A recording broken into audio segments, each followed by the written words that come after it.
Isang sementeryo sa ilalim ng dagat, isang bayan na nilamon ng kalikasan, at mga kwentong hanggang ngayon ay nagbibigay takot sa mga nakakarinig nito.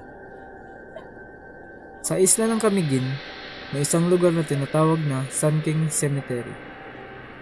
Isang lumubog na sementeryo na naging simbolo ng trahedya at misteryo. At ayon sa ilan, may mga kakaibang bagay raw na nangyayari dito kapag sumapit ang gabi. Noong taong 1871, sumabog ang Mount Vulcan. Dahil sa lakas ng pagputok nito, unti-unting lumubog sa dagat ang bahagi ng bayan ng Caterman.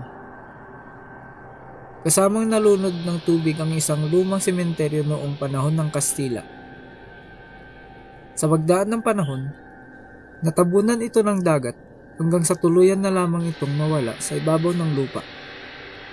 Ngayon, isang malaking puting krus na lamang ang makikita sa gitna ng dagat bilang alaala sa mga taong nakablibing dito. Pero dito nagsimula ang misteryo. Ayon sa ilang lokal na mangingisda, may gabi raw na nakakarinig sila ng tila tunog ng kampana mula sa ilalim ng dagat.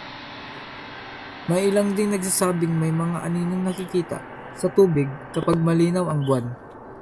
At may mga turistang nagsasabing nakakaramdam daw sila ng kakaibang bigat habang nakatayo malapit sa malaking krus. Hindi man ito mapatunayan ng siyensya, marami pa rin naniniwalang may kakaibang enerhiya sa lugar. Dahil para sa kanila, hindi lang simpleng sementeryo ang lumubog dito, kundi pati alaala, buhay at mga kaluluwang hindi pa rin natuluyang nakaalis. Hanggang ngayon, nananatiling isa ang Sun King Cemetery sa pinakamisteryong lugar sa Pilipinas. Isang lugar kung saan nagsama ang trahedya, kasaysayan at kababalaghan.